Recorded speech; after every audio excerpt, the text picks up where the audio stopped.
Hello friends, I am Arpit and I am here with today's analysis. Today is 22nd of May and we are going to deal with two very important topics which are in news. First is Iran's president's death. Iran's president Ibrahim Raisi died in a tragic accident. He was on a helicopter ride with the foreign minister and the provincial governor. Sadly, there were no survivors in this particular accident.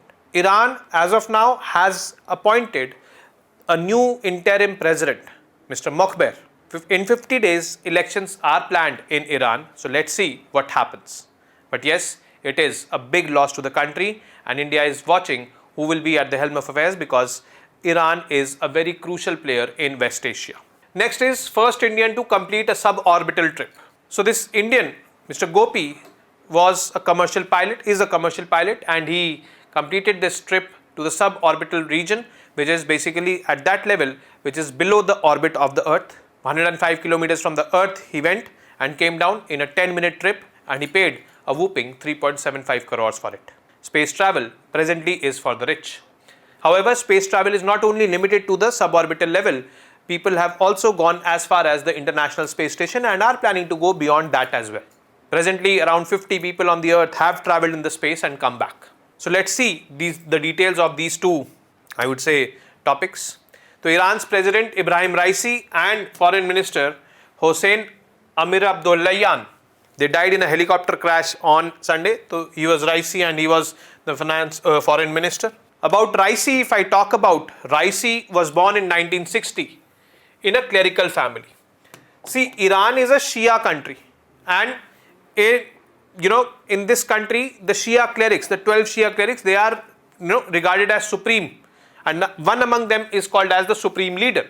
If you are born in a cleric family, means you are in a dominant section of the society. So he was born in Mashhad, Iran's holiest city.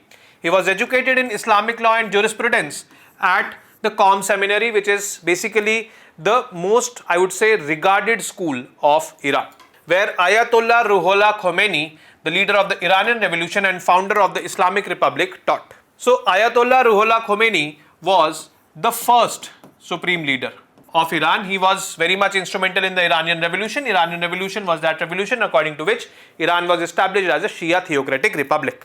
Now, Mr. Khomeini was succeeded by Ayatollah Ali Khamenei.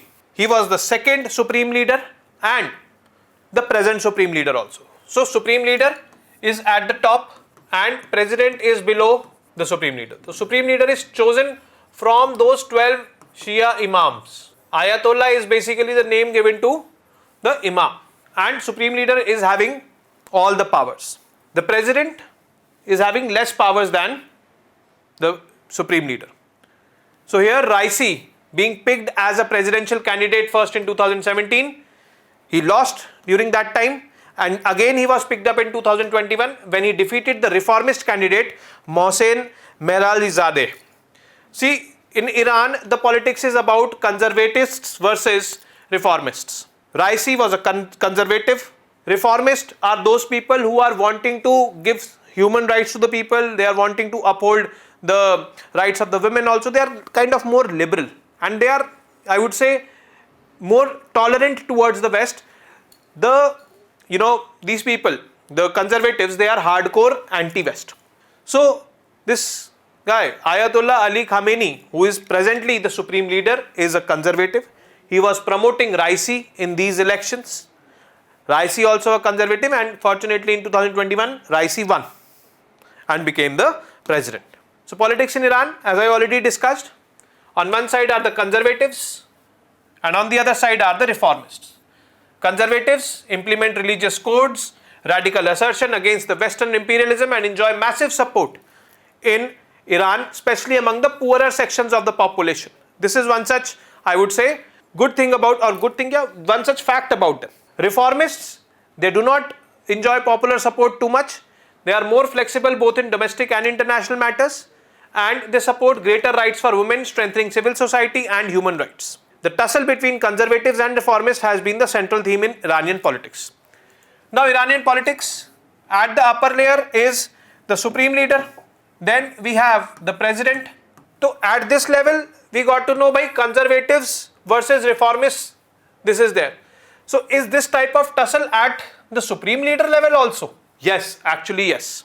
Now when the second supreme leader, Mr. Ali Khamenei, was appointed, there was another person in race who was among those 12, I would say, Shia imams, who was promoting human rights, who was promoting rights for the women, who was more liberal. But there was a power struggle, and finally Ali Khamenei came to power in 1989 and still is there. The current balance of power obviously is in favor of the conservatives. The conservatives have been dominant largely after the revolution. However, reformist president was there 1997 to 2005. And in that time, Iran, saw more engagements with the West. After that, conservatives again, hardcore anti-West, and it is known that Iran started developing its nuclear program, which was suspected by the West. The West imposed sanctions on Iran due to that, and those sanctions were being discussed in, I would say, 2010, 11, 12, 13, 14, like this, and those meetings or those negotiations was called as Joint Comprehensive Plan of Action, in which on one side the permanent 5 countries were there, and on the other side Iran was there. They were negotiating, and they said that sanctions will be removed on Iran, but you have to stop enriching nuclear fuel for nuclear weapons, to which Iran agreed. But Donald Trump came to power in America, and when Donald Trump came to power in America, he said, I am calling off the JCPOA. Sanctions will remain on Iran, which further angered Iran and made it anti-West. So this anti-West stance of Iran further strengthened, but due to the Donald Trump's decisions, and sanctions continued, and despite Iran's worsening economic situation due to Western sanctions, conservatives have experienced a wave of protest also in Iran. Now Raisi has managed this by developing a resistance economy. How? With China and Russia, they have partnered. Iran has partnered, and Raisi has played an important part in these attempts to strategically balance the Western sanctions. So this is Joint Comprehensive Plan of Action. In the aftermath of this integration between Iran and China and Iran and Russia, it strengthened. Those countries are also considered to be against the West, and this is how things were being maneuvered. It is known that Raisi and his foreign minister, who died along with him, they successfully tackled the West, and unfortunately both of them are not present now. Now who is the supreme leader in Iran? Supreme leader is the head of the state, commander-in-chief of armed forces, and the most powerful person in the country. He has great influence in the Guardian Council, which vets candidates for the presidential election. This is where the reformists have been weeded out, even though the presidential election itself is meticulously organized and largely free and fair. Iran's president versus the supreme leader. Now we know that supreme leader is on top, president is below it. The president operates within the overall authority of the supreme leader, but nonetheless a powerful figure in Iranian politics the president is. President is responsible for mediating between the legislature and the executive, appoints ministers and vice presidents. The president also makes key foreign policy decisions, like President Hassan Rouhani acted with significant authority during the JCPOA negotiations. Among Raisi's major achievements was Iran-Saudi deal. Iran and Saudi Arabia broke off diplomatic ties in 2016 when Saudi Arabia, executed a Shia cleric. In return, the Saudi embassy in Iran was attacked. As a result, the diplomatic ties was broken off. China mediated, and diplomatic ties were re-established, and this all happened in Raisi's tenure. Then it was Raisi who raised the pitch for an axis of resistance. Axis of resistance is an informal Iran-led political military grouping in which Iran is there, Iraq is there, Syria is there, Hezbollah is there, then we have Houthis over there. All these are Shia militias or Shia governments, and one Hamas is also there, which is a Sunni militant group. They are against the Western domination, and they are called as the axis of resistance. So it was Raisi who coined this term and was instrumental in gathering all of them together against the Western countries, especially Israel. Now, can the president's authority be superseded? Obviously, it can be superseded because president is second in command. It is only in the event of clash between him and the supreme leader the authority is superseded. It is important to note, however, that the supreme leader does not have to be a conservative. Iran's religious clergy is not a monolith, and there are many liberal ayatollahs as well. So as I told you that the upper level also can have a reformist supreme leader. So it was a liberal cleric and a human rights activist named as Hussein Ali Montazeri, who was designed or designated as the successor of Ayatollah Ruhollah Khomeini, and the conservative Ayatollah Ali Khamenei became the supreme leader after a power struggle. And this Ayatollah Ali Khamenei, conservative, and still holds that position of supreme leader. He is 85 years old. Now, ramifications of Raisi's death. So first of all, Mohammad Mokber has been appointed as the president by the supreme leader. He was the first vice president under Raisi. So there is no political vacuum, and there are going to be elections within 50 days in Iran. It is expected that the conservatives will dominate in these elections. Reformists, very less chance or no chance. And the acting president Mokber was a close ally of Raisi. That is why it is expected that there will be continuity. So this is something which is expected. Now, impact on foreign relations. Obviously, as I said, that Raisi and his foreign minister managed the foreign relations pretty well, especially tackling the West, who had imposed sanctions. Now, this will definitely be a temporary setback for Iran. The Iranian authorities, especially the supreme leader, is saying that there is no political crisis in Iran, but it is more of a tragedy which Iran is well placed to overcome. So let us see how Iran overcomes this, because president, no doubt about the fact, is an influential figure in Iran politics, although not the supreme figure. Supreme figure is the supreme leader.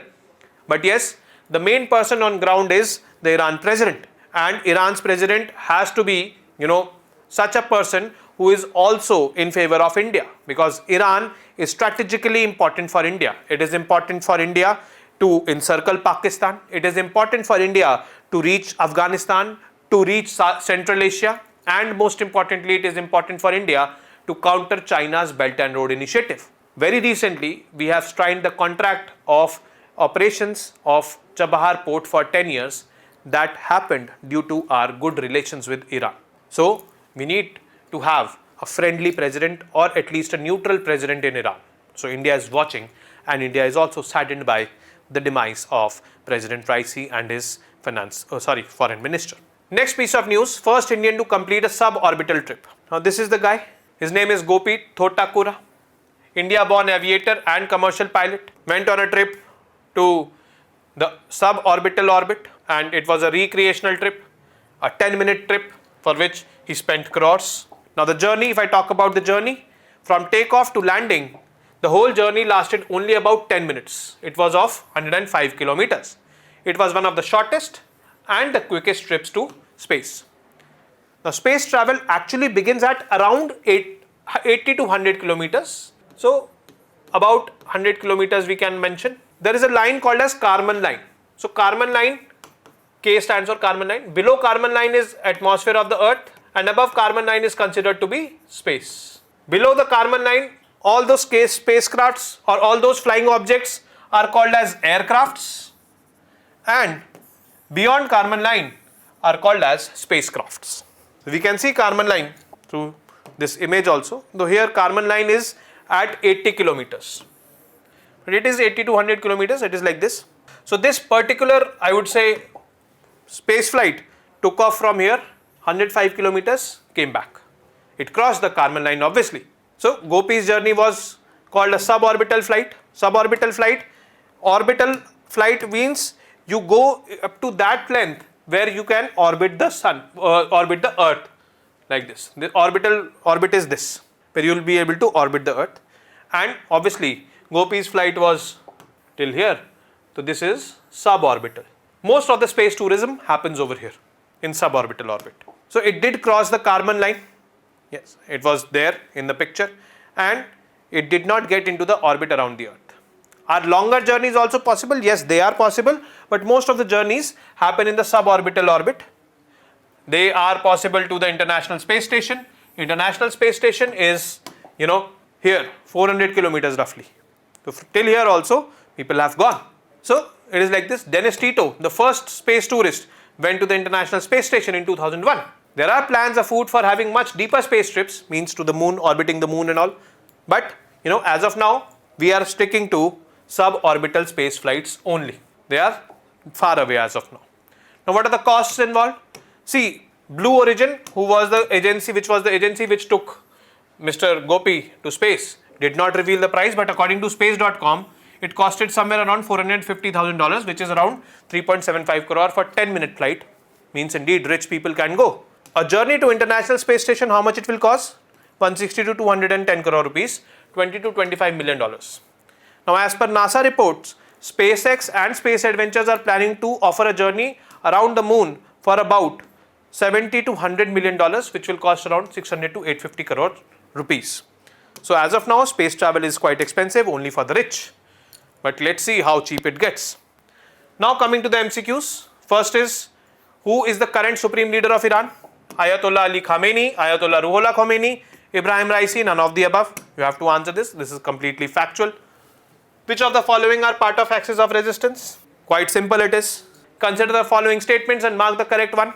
Iran's president operates within the overall authority of the supreme leader. Second statement is, the supreme leader of Iran is always from the conservative faction. The third statement is, the president of Iran is democratically chosen.